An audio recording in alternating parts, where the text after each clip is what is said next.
Alright, so I want to really address this. And for all you young ones out there, yes, the glasses are coming off because this is important. It doesn't matter how old you are.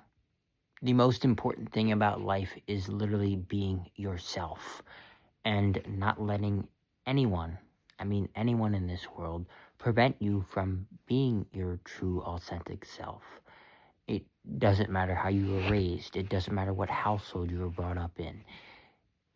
It seems that one of the dynamics of growing up in the 90s, and it doesn't matter you grew up in the 90s or the 2010s, one of the dynamics, it seems, the 2000s, one of the dynamics, it seems that is like a lot of households would have their entire family go to church every Sunday. And, you're going to church every Sunday, and then you would do your grocery shopping on Sunday. And it's like, you get into this routine that's very mundane and very boring. And it happens every week, You go to school 5 days out of the week, and, you have Friday, you just end up doing your schoolwork on Friday. And then, you have that one day Saturday, but then you have to waste time out of your day going to church. And it, gets forced upon children at an early age. It's like, this is something you have to do. You have to go to Sunday school. You have to get your sacraments, follow commandments. And for me, that is a ludicrous thing for people to have to follow. Because it's a lot of American society, it seems that you have it forced on you. And instead of sitting down with your kid and being like, what do you believe in? And I think that should start around the age of between, I would say, 11, 12. 10's kind of maybe, a little too soon. But it depends on how intellectual your kid is. And that's something I would say is like, there's no reason for you to have to go to church every Sunday. Kids want to explore. They want to do other things. And it seems that anything out of the ordinary is frowned upon by certain parents. Like, if you dress a certain way, or, if you were dress all black or something like that, And, I still have the mind of a very, very young person. So when it comes to creating with my photography and anything in general, it's different from a normal person. I have a desire to take weird photos in subway stations and abandoned buildings. And, some people will say that it's, you have to grow up and, just grind and work, which is what I do. But that being said, it doesn't mean I still can't be creative,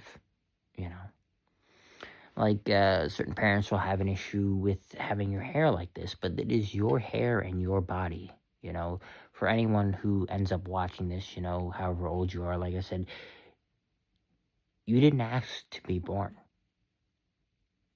Life is just something that happened.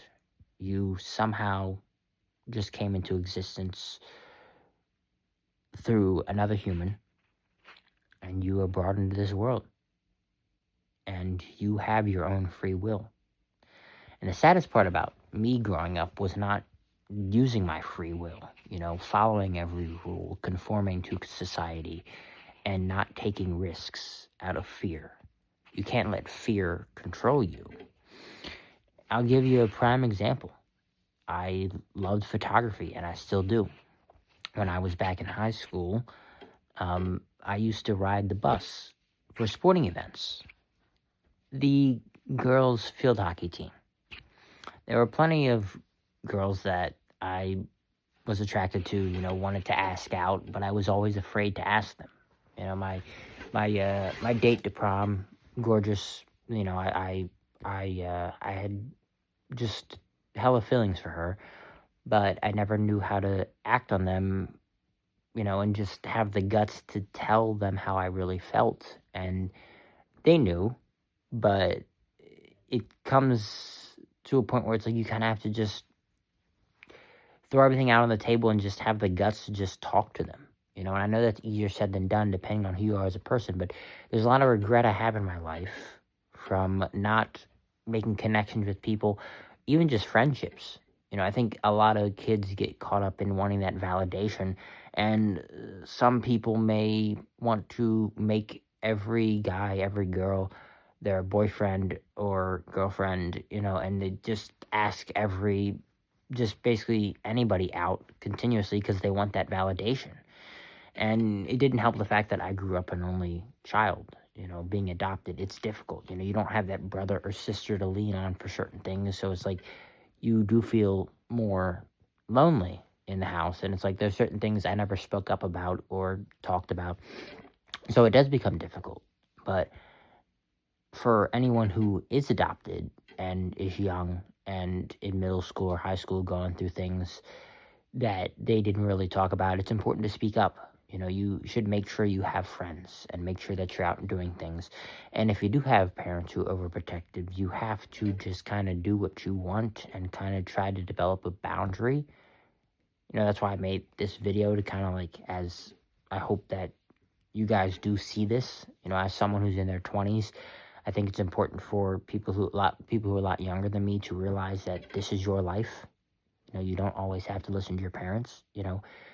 You should do what you want to a certain degree because there's a whole world out there. You should, as a teen, you should be taking the bus, taking the train.